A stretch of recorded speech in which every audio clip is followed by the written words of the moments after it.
حضرت جبرائیل علیہ السلام رسول اللہ کی خدمت میں حاضر ہوئے اور کہا کہ آپ کا رب آپ سے فرماتا ہے کہ کیا آپ اس بات پر راضی نہیں ہیں کہ آپ کا جو بھی امتی آپ پر ایک دفعہ درود بھیجے اللہ تعالیٰ اس پر 10 دفعہ رحمت نازل فرمائے گا، اور جو ایک دفعہ سلام بھیجے گا اللہ تعالیٰ اس پر 10 دفعہ سلامتی نازل فرمائے گا۔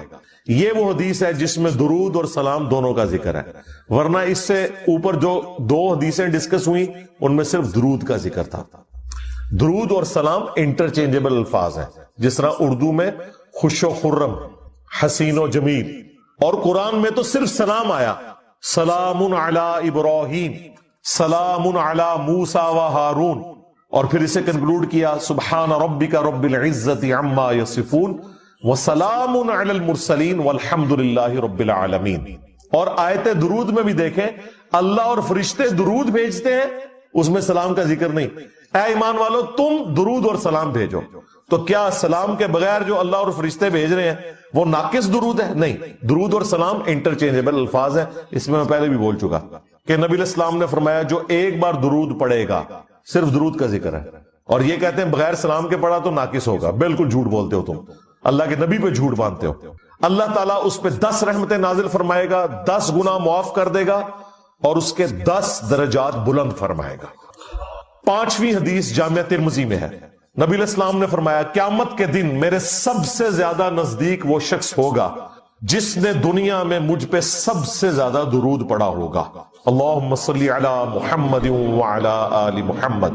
6ٹھی حدیث بھی جامعہ ترمذی میں ہے، اس حدیث کی صحت میں اختلاف ہے، چونکہ کچھ محدثین اسے صحیح سمجھتے ہیں اس لیے میں اسے کوٹ کر رہا ہوں۔ ابی ابن کعب کہتے ہیں کہ میں نے اللہ کے نبی علیہ السلام سے عرض کیا کہ میں اپنی دعاؤں میں آپ کے لیے بھی دعائے رحمت کرتا ہوں، یعنی درود شریف پڑھتا ہوں، تو مجھے بتائیں میں اپنی دعاؤں کا کتنا حصہ آپ کے لیے دعا کیا کروں درود کی شکل میں، اور کتنا اللہ سے میں اپنے لیے دعا مانگوں؟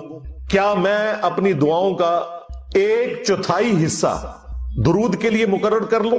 نبی علیہ السلام نے فرمایا بہت اچھا ہے، لیکن اس سے بھی زیادہ کرو تو تمہارے لیے اور بہتر ہے۔ انہوں نے پھر عرض کیا یا رسول اللہ صلی اللہ علیہ وآلہ وسلم میں اپنی دعاؤں کا آدھا حصہ درود کے لیے کرتا ہوں اور آدھا باقی دعاؤں کے لیے۔ آپ نے فرمایا بہت اچھا ہے، اس سے بھی زیادہ کرو تو اور اچھا ہے۔ درود شریف کا جو سب سے پسندیدہ صیغہ ہے نا وہ وہی ہے جو ہمارے درود ابراہیمی کا پہلا جز ہے، اللہم صلی علی محمد وعلی آل محمد۔ سنن نسائی میں حدیث ہے، انٹرنیشنل نمبر کے مطابق 1293 اور ایک نمبرنگ کے مطابق ہے 1292۔ یہ مجھے زبانی یاد ہے نمبر، 12 نبی الاسلام کی نسبت سے اور 92 محمد کی وجہ سے 1292 سنن نسائی۔ زید ابن خارجہ سے نبی الاسلام نے فرمایا مجھ پہ درود پڑھنا لازم کر لو اور اپنی دعاؤں میں پڑھا کرو اللہم صلی علی محمد وعلی آل محمد۔ یہ سنی شیعہ دونوں کے ہاں پڑھا جاتا ہے۔ اس کے علاوہ بخاری اور مسلم میں درود ابراہیمی ہے جو ہم نماز میں پڑھتے ہیں، یہ بھی ثابت ہے۔ باقی جتنے بھی درود ہیں اسی سے ملتے جلتے ہیں، صلی اللہ علیہ وآلہ وسلم، یہ بھی نبی علیہ السلام سے ثابت ہے۔ صحیح مسلم میں حضرت عیسیٰ علیہ السلام کے لیے آپ نے کہا وَنُزُولِ عِیسیٰ ابْنَ مَرْیَمَ صلی اللہ علیہ وسلم وآلہ وسلم کے ساتھ پڑھنا بہتر ہے، کیونکہ نبی علیہ السلام نے اسی کی ترغیب دلائی ہے۔ درود ابراہیمی میں بھی دیکھیں باقی درودوں کے اندر۔ اب رہا مسئلہ کتنی تعداد میں پڑھا جائے، جتنی حسب توفیق ہو۔ مجموع الزوائد میں ایک صحیح سند کے ساتھ حدیث موجود ہے سنن طبرانی کے ریفرنس سے کہ جو شخص صبح کے وقت 10 دفعہ درود شریف پڑھ لے اور 10 دفعہ شام کے وقت، قیامت والے دن اسے میری شفاعت نصیب۔ تو یہ بڑا آسان ہے، 10 دفعہ اللہم صلی علی محمد وعلی آل محمد پڑھنے میں کتنا ٹائم لگتا ہے؟ باقی اللہ تعالیٰ نے ڈیٹم لیول کے اوپر تو آپ پہ ویسے ہی یہ لازمی کر دیا ہے۔ نماز میں ہم درود شریف پڑھ ہی رہے ہوتے ہیں، ہر نماز میں پڑھ رہے ہوتے ہیں۔ درود شریف کے بغیر تمہاری نماز ہی مکمل نہیں ہوتی، اور ہماری نماز تو ہم تو دعائے قنوت کے بعد بھی درود شریف پڑھتے ہیں، صحیح سند سے ثابت ہے۔ نماز جنازہ میں بھی درود شریف پڑھتے ہیں، ہر جگہ درود شریف ہے۔ مسجد میں داخل ہوتے وقت درود شریف ہے، وہ حدیثیں موجود ہیں، وہ میں نے اس لیکچر میں ساری حدیثیں بتائی ہیں۔ ہر خطبے کے آغاز میں درود شریف ہے، جس مجلس میں نبی علیہ السلام کا ذکر ہو وہاں پہ درود شریف ہے۔ مولا علی علیہ السلام سے حدیث ہے جامعہ ترمذی میں صحیح سند کے ساتھ کہ نبی صلی اللہ علیہ وآلہ وسلم نے فرمایا وہ شخص کنجوس ہے جس کے سامنے میرا ذکر ہو اور مجھ پر درود نہ پڑھے، اللہم صلی علی محمد وعلی آل محمد۔ اور ترمذی میں ایک حدیث ہے وہ شخص تباہ و برباد ہو جائے جس کے سامنے میرا ذکر ہو اور مجھ پر درود شریف نہ پڑھے، اللہم صلی علی محمد وعلی آل محمد۔ اور اس کے علاوہ سنن طبرانی میں بھی ایک روایت ہے، اس روایت کی صحت پہ اختلاف ہے لیکن چونکہ کچھ محدثین اسے صحیح سمجھتے ہیں، اس لیے میں ضرور بیان کرتا ہوں کہ جو شخص روزانہ 100 دفعہ درود شریف پڑھ لے تو قیامت والے دن اللہ تعالیٰ اسے شہیدوں کے ساتھ اٹھائے گا، اور اس کی دونوں آنکھوں کے درمیان لکھا ہوگا کہ یہ شخص منافقت اور دوزخ کی آگ سے بری ہے۔ 100 دفعہ درود شریف، میری تو کوشش ہوتی ہے کہ 100 دفعہ درود شریف روزانہ کم از کم ضرور پڑھا جائے۔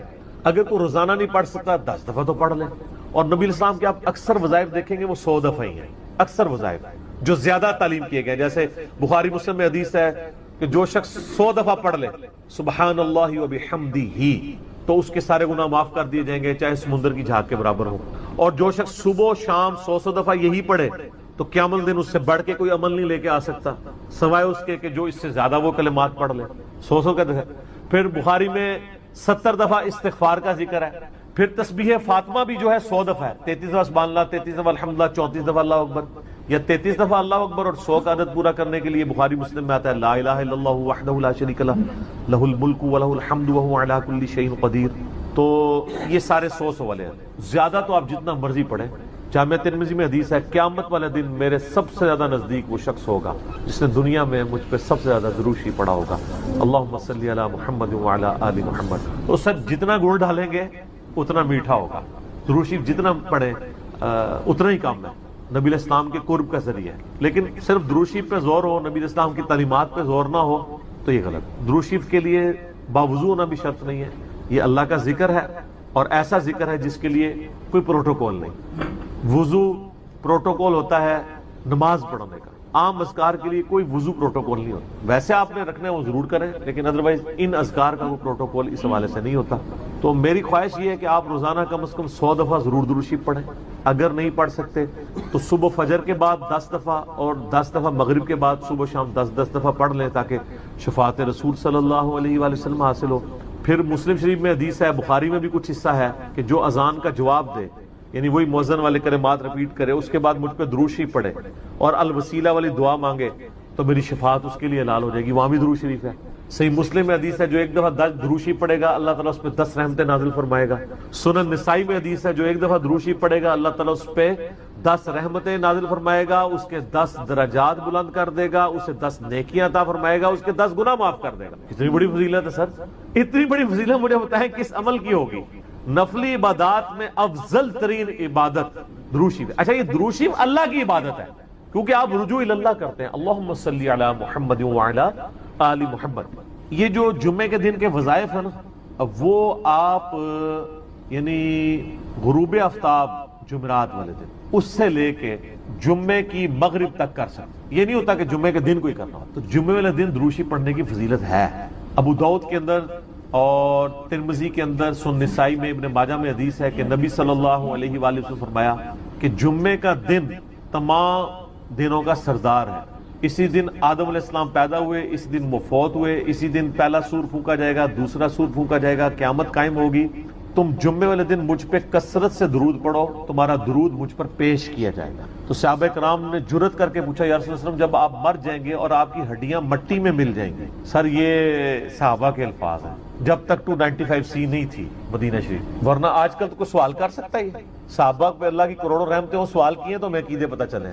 تو نبی علیہ السلام نے فرمایا کہ ان اللہ حرم علی الارض ان تأکل اجساد الانبیاء، بے شک اللہ نے مٹی پہ حرام کر دیے کہ نبیوں کے جسموں کو کھائے، تو نبیوں کے جسم سلامت ہیں قبروں کے، ان پر درود شریف پیش ہو۔ تو جمعے والے دن درود شریف کی خاص فضیلت ہے، جمعے والے دن ضرور 100 بار پڑھ لیا کریں۔ نبی علیہ السلام کی بارگاہ میں درود شریف پیش ہو رہا ہوتا ہے، وہ سنن نسائی میں حدیث ہے نا، زمین پہ کچھ فرشتے سیاحت کرتے ہیں، میرے امتیوں کا سلام مجھ تک پہنچاتے ہیں، اور میں نے دیکھا ہے کہ یہ حقیقت بات ہے۔